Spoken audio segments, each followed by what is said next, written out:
Mainta de oración y meditación. Pone Dios na primer lugar. Junto con Nairalyn Felicia.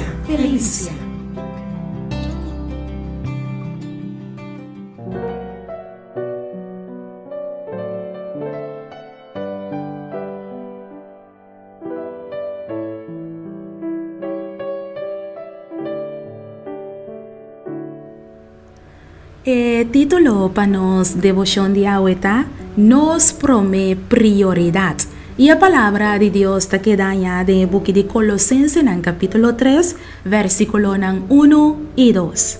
Si vos aguardulanta con Cristo anto, sigue busca e cosnan de arriba, camina Cristo ta, senta na man derecha de Dios.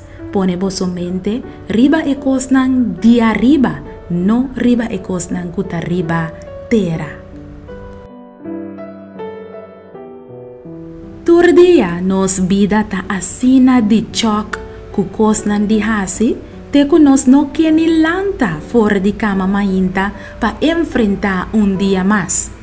Tin día, el lista ta asina largo, te nos no tin idea unda pa comenzar a prome. Tapi se nos mester permiti Dios, pa guia nos paso nang pa nos propone nos prioridad nang riba e cos nang kuta di arriba. Dios sa que nos tiene una agenda super druk. Anto Dios sa tambe tur e desafío nan cruel di mundo aquí. Tapi sei, bo mester tene Dios humang ilaga eka na kubo den turbo kos nang dihasi. Oro ko bolanta me hinta, asi Dios bo prome prioridad. Pone bo agenda su dilanti y pidiele pa e por guiabu den tuma e mio decisionan. Si vos comienza a dia boso, seguro lo vos terminar perdiendo control. Sin la guianza de Dios, lo vos no saque ahora tin peligro te pa vos por evite. Así Dios awe vos prome prioridad, amigo. Pone vos mente, riba e costan kuta di arriba. Camina Jesús ta sinta na man derecha de Dios. Ora vos así ese vos prome prioridad.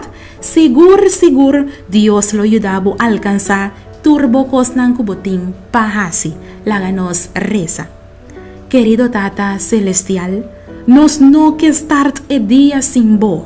Nos no que toma ninguna decisión sin te seguro que ta abo ta guía nos. Cana que nos awe, oh Dios, según que nos lo busca, prome, bo reino y bo justicia. Ta nos oración en el nombre de Jesús. Amén.